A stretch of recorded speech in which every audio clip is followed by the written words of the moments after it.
Do you believe in the cross? Now what? Y cuando vi ese anuncio dije, wow, ¿crees en la cruz de Jesús? ¿Y ahora qué vas a hacer? Y ese es el tema de hoy.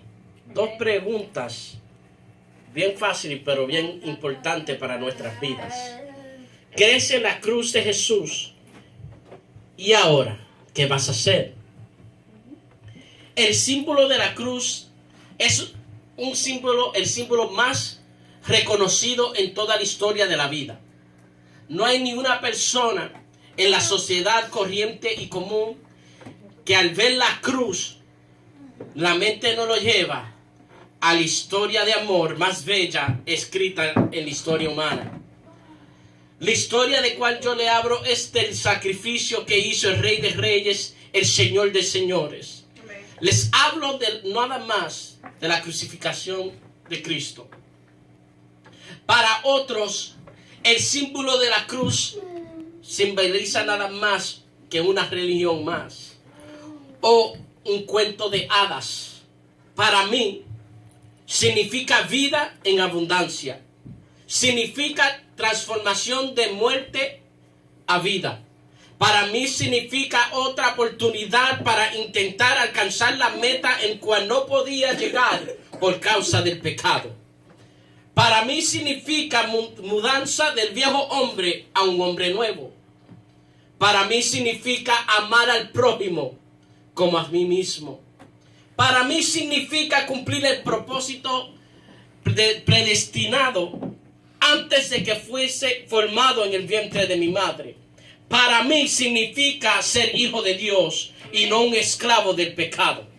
Para mí significa que hubo alguien que declaró, tetelestai, he pagado tu deuda. Si vemos al mundo en que vivimos, podemos ver que la humanidad hoy en día camina y viven como si Dios no existiera. Vagan por el mundo como ovejas sin pastor. Muchas de la gente andan por el mundo esperando que alguien, no puedo usar el micrófono, perdón hermano, que alguien les diga una palabra diferente a los que ellos están acostumbrados a oír cada día. Aleluya. Les cuento algo que nunca he dicho y lo voy a decir hoy. En el 28 de septiembre de 2008, aleluya, empecé mi carrera como educador en las escuelas públicas de Hollywood. Y en estos últimos años me he enfrentado con adolescentes que solamente han querido escuchar una palabra diferente. Le explico por qué digo una palabra diferente. Aleluya. Porque ellos, muchos de ellos anhelan oír esa palabra porque están acostumbrados de oír: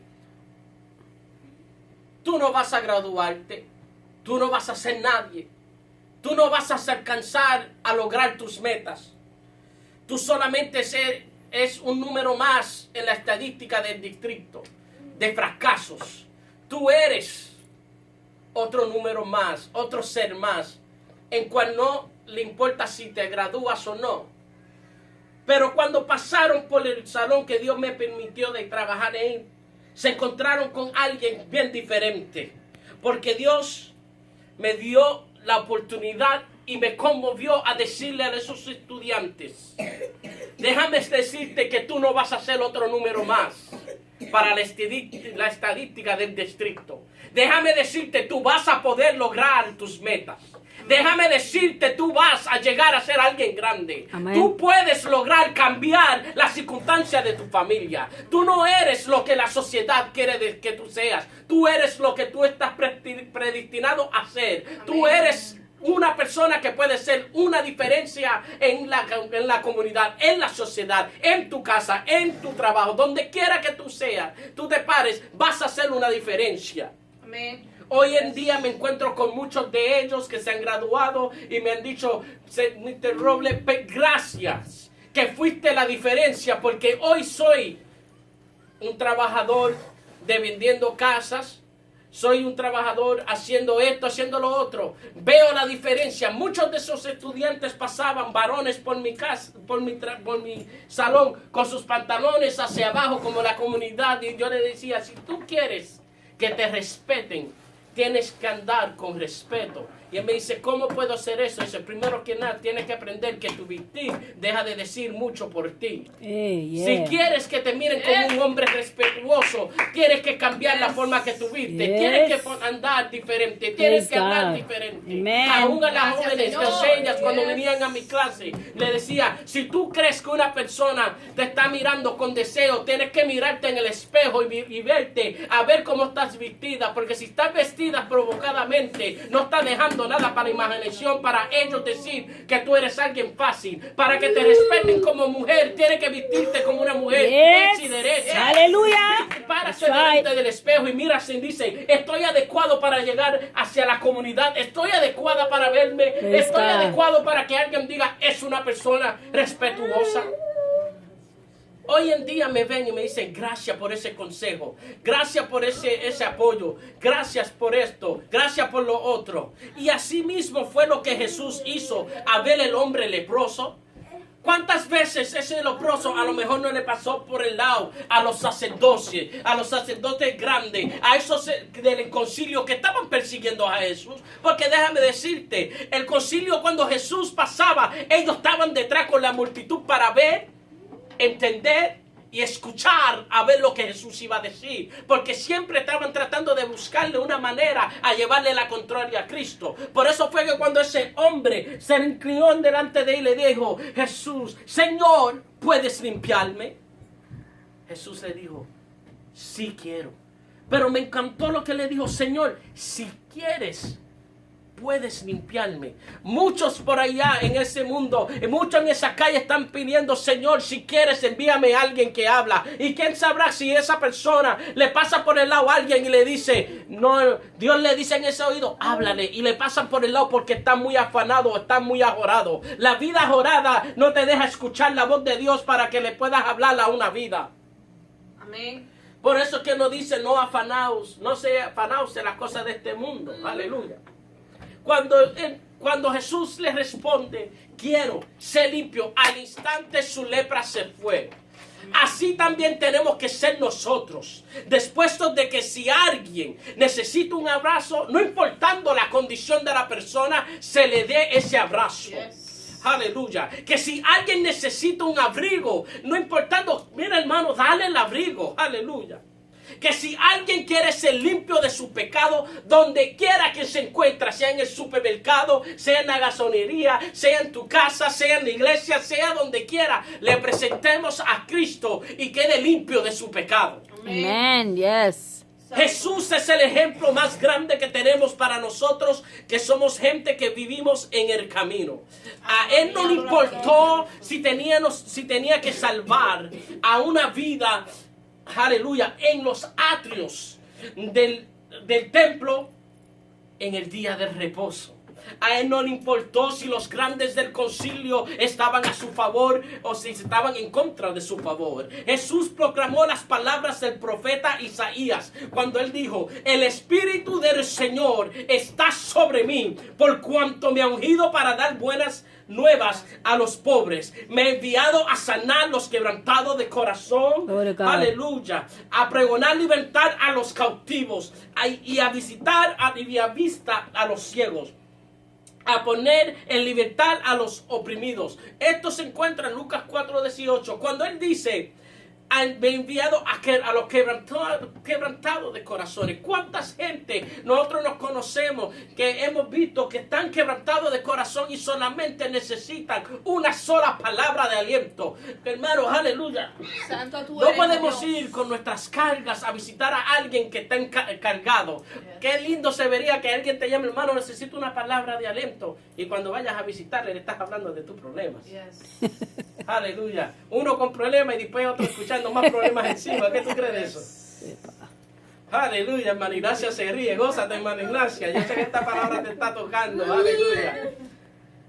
Pues Déjame decirte, hermano, el quebrantado de corazón no significa que porque lo ves con una sonrisa no tiene tristeza en el alma. Muchos de nosotros andamos como los payasos, con caras lindas, caras sonrientes, pero por dentro estamos quebrantados. Por dentro necesitamos una palabra. Por dentro estamos buscando a alguien que nos diga, hey, estoy contigo. Amen. Siento tu dolor. Yes. Te voy a ayudar, te voy a Praise levantar. Aunque no tengas fuerza, te voy a levantar porque tenemos que estar juntos a la par. Uno a uno. Yes. Aleluya.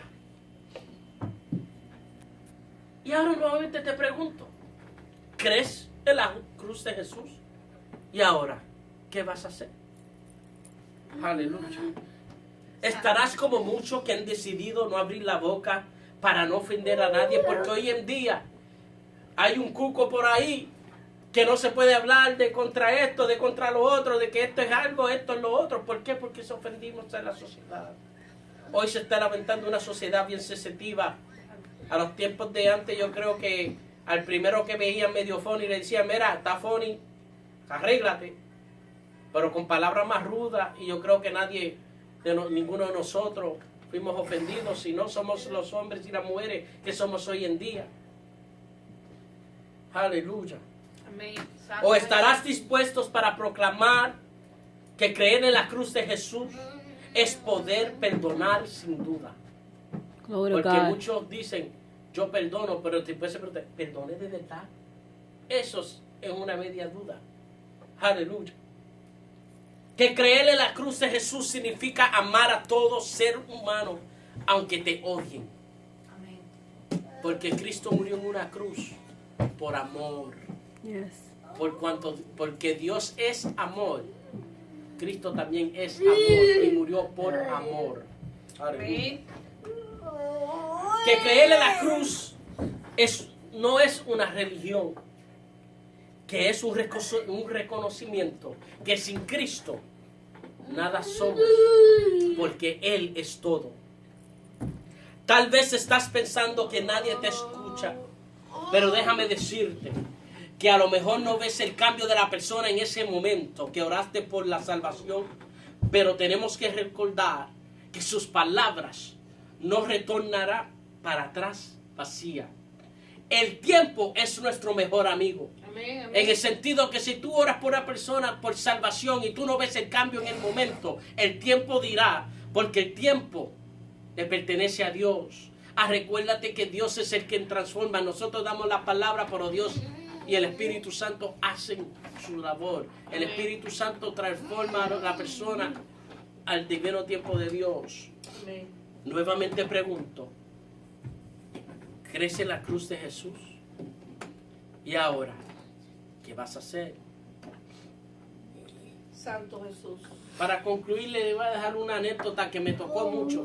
Cuando busqué este mensaje, estaba escribiendo y me vino a la mente. Un científico que vivía preocupado con los problemas del mundo estaba resuelto a encontrar los medios para amortiguarlos.